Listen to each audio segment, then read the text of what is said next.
Salut, c'est le Doc, j'espère que vous allez bien. Aujourd'hui, on va parler de l'épisode 729, un épisode qu'on a eu avec une semaine de retard par rapport aux événements qui se sont passés en Corée du Nord. Un épisode plutôt moyen, mais ça c'est normal parce que c'est un épisode de transition, mais c'est quand même passé quelques petits trucs assez sympathiques. Premièrement, on a vu le contre-coup de Luffy, le double sauvetage de Luffy, Burgess qui est toujours complètement idiot et un Doflamingo complètement démoniaque. Et on va voir tout ça en détail dans la critique analyse de l'épisode de la semaine dernière, l'épisode tout simplement 729.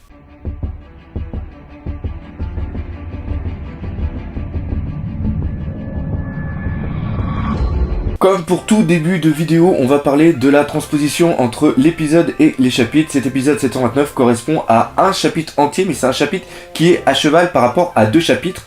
Oula, ça fait 4 chapitres par rapport à 2 chapitres, c'est-à-dire le chapitre 787 et le chapitre 786 et le chapitre 787. C'est bon, je vais y arriver. On va commencer par parler de Luffy qui est un petit peu dans la merde, il faut bien l'avouer. Et ce que j'ai beaucoup apprécié dans cet épisode, c'est qu'on montre bien comment Luffy veut utiliser son corps et comment son corps réagit par rapport à tout ce qui lui est arrivé pendant le Gear 4. Et ça, c'est vraiment excellent. On voit qu'il essaie de se lever, mais que son corps, vu qu'il est en caoutchouc, il n'arrive pas à le durcir, donc il est complètement mou. Et on voit aussi que quand il arrive à se mettre à genoux avec les bras sur le sort, on voit qu'il essaye de pomper un petit peu son sang pour lui redonner du tonus, et on voit qu'il n'y arrive absolument pas.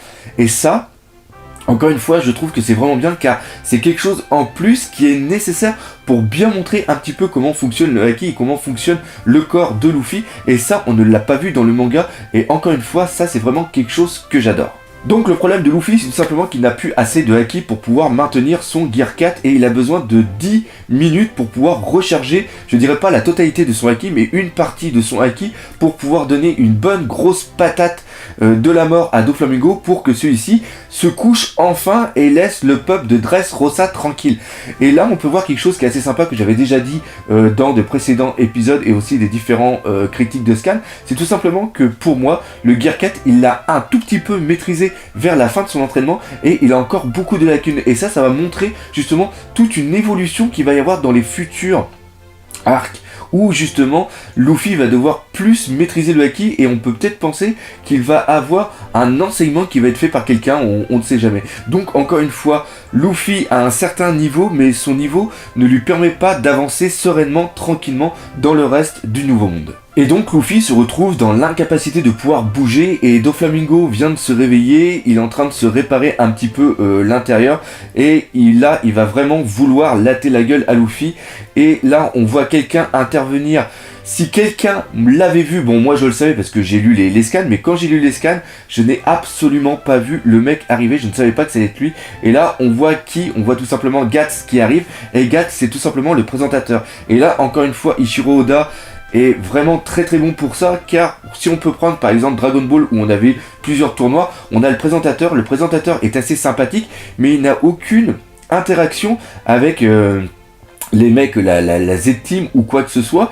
Et c'est quelqu'un qui est lambda, qui est un petit peu en arrière, et qui vient présenter les tournois, et il y a un petit côté sympathique envers lui, parce qu'on l'a vu sur plusieurs épisodes, sur plusieurs arcs. On l'a vu dans Dragon Ball Gamin, quand il y a eu le premier tournoi des arts martiaux où Goku était présent, et après on l'a vu tout au long des arcs, et il servait seulement qu'à ça, il servait seulement qu'à présenter. Alors qu'ici on a un présentateur, et on a fait un petit peu le parallèle justement entre les deux. Et ce qui est vraiment excellent, c'est que là il a un rôle en plus, et son rôle est vraiment excellent, car il permet de mettre en valeur les autres gladiateurs, parce qu'on remarquera que le peuple de Dressrosa s'en contrebat les couilles de Luffy, et ça c'est vraiment dingue, parce que ça nous fait franchement détester le peuple de Dressrosa, surtout quand on voit ce que d'autres peuples vont faire plus tard. Je ne veux pas spoiler, mais c'est un truc absolument malade. Là le peuple de Dressrosa, c'est un peuple de base, c'est un peuple lambda qui pense seulement qu'à sa gueule avant de penser aux autres. Et justement c'est le présentateur et les gladiateurs qui sont quand même normalement, qu'ils ont été réunis ici par rapport à d'autres pays, à d'autres îles ou quoi que ce soit, qui vont justement prendre la défense de Luffy pour sauver Dressrosa. Et je trouve que ce parallèle était quand même très très bon, surtout qu'il faut encore penser que Guts était quand même quelqu'un qui participait au tournoi en présenté, donc il était faisait un petit peu partie de la famille Doflamingo. Donc là on a le premier effet qui se coule, c'est-à-dire qu'on a le premier sauvetage de Luffy par rapport à Doflamingo. On va en reparler plus tard, c'est-à-dire que j'en rigole parce que c'est totalement risible. C'est-à-dire que les gladiateurs se disent bon bah de toute façon Doflamingo il a l'air d'être pas mal bousillé, donc tenir 10 minutes ça va être hyper facile. J'ai déjà fait des sports de combat, j'ai déjà été sur un ring, déjà tenir 3 minutes, c'est un truc absolument de malade. Donc là les goyos, là les mecs ont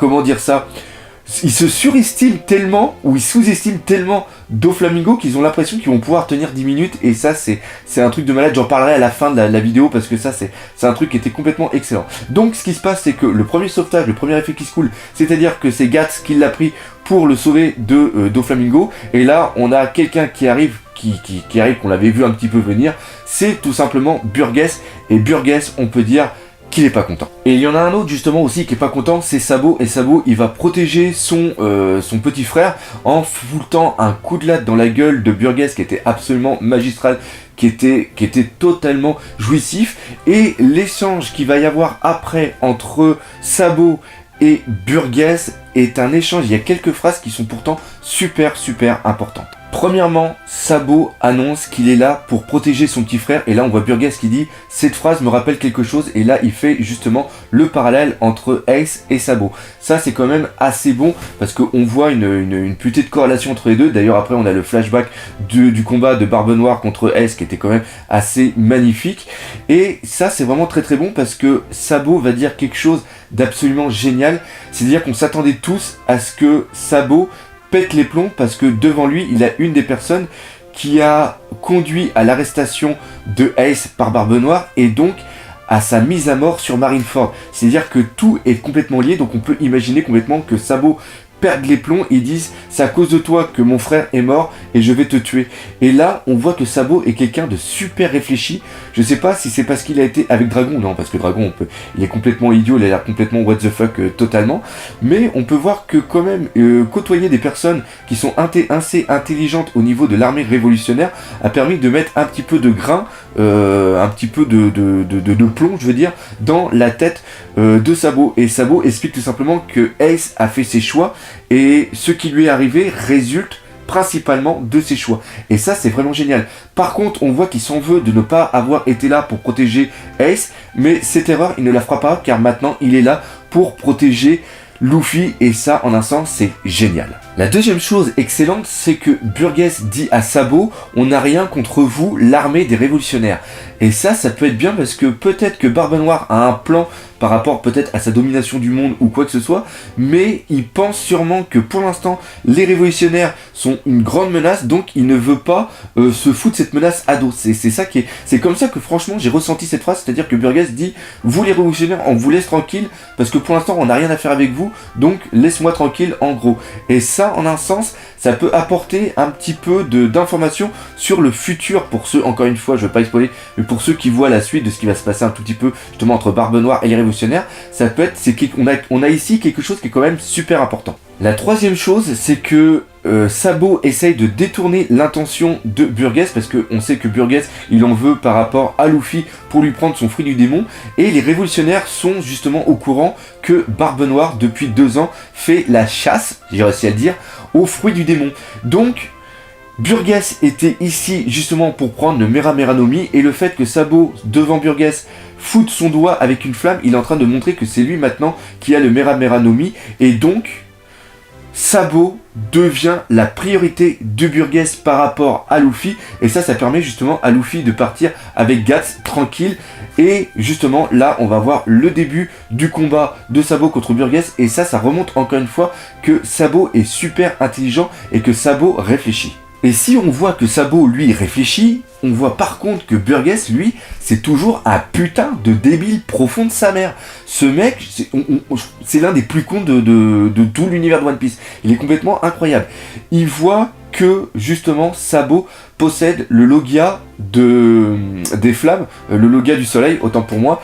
Donc quand il lui fout un gros coup de latte dans sa gueule à Sabo, il ne fout pas de haki de l'armement dedans, donc le coup passe à travers bien sûr de sabots, donc il s'est transformé en flamme, et ça c'est complètement débile, parce que c'est sûr et certain que par rapport à son niveau, Burgess maîtrise le haki de l'armement, donc quand t'as un Logia devant toi, le premier réflexe à avoir, c'est quand tu veux chatouiller ou lui foutre un coup de latte dans la gueule ou un coup de poing, tu utilises ton putain de haki de l'armement. Et ça, pour une fois, encore une fois, Burgess est complètement débile, et je sais pas si je l'ai dit, mais pour moi, c'est l'un des plus crétins de tout l'univers de One Piece. Je vois pas d'autre chose, c'est absolument incroyable. Et la dernière chose à dire, c'est aussi que on voit toujours Burgess avec le couteau, et je pense que le couteau est vraiment nécessaire pour pouvoir extraire le fruit du démon du corps, justement, du possesseur de ce fruit du démon. Ça sera peut-être quelque chose à faire une petite théorie là-dessus, parce qu'il y a pas mal de choses qui sont en train de me trotter dans la tête. Et maintenant, on va terminer par le meilleur, c'est le traitement que reçoit Doflamingo.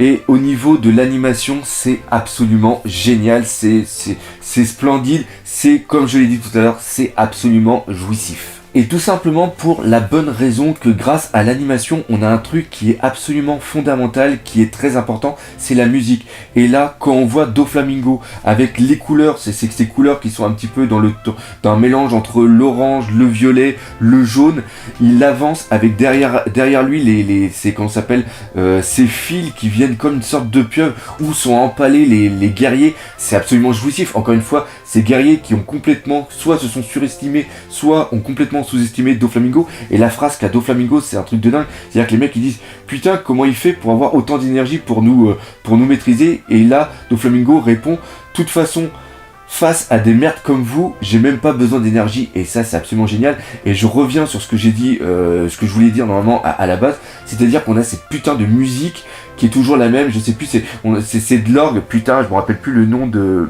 cette musique. Mais elle est absolument géniale. Et elle vient justement amplifier ce côté démoniaque de Doflamingo qui est un véritable démon. C'est un truc de dingue. Et ça, même si on l'a vu dans le manga, même si on l'a ressenti dans le manga, là, avec les couleurs, l'animation et la musique, c'est un cocktail qui est absolument génial, qui vient te prendre vraiment à l'intérieur de toi et qui me fait vraiment, vraiment aimer ce putain de personnage ultimement badass qui est Doflamingo. Doflamingo, voilà. Donc voilà ce qu'il y avait à dire sur cet épisode 729. On attend tous bien sûr les prochains qui vont venir avec la possible chute de Doflamingo. Ça va être absolument génial. Je referai sûrement à ce moment-là peut-être une petite réaction live des familles. Bref, un épisode qui est de transition, mais un épisode qui m'a bien plu, même si au niveau de l'animation il y avait quelques défauts. Voilà, cette vidéo est maintenant terminée. Comme d'habitude, j'espère que vous aurez bien apprécié. Si c'est le cas, n'hésitez pas à vous abonner, partager, laisser des commentaires et défoncer la gueule de ce putain de pouce bleu. Et nous, comme d'habitude, on se dit à bientôt pour de nouvelles aventures One Piece. Allez, salut mes Nakamas.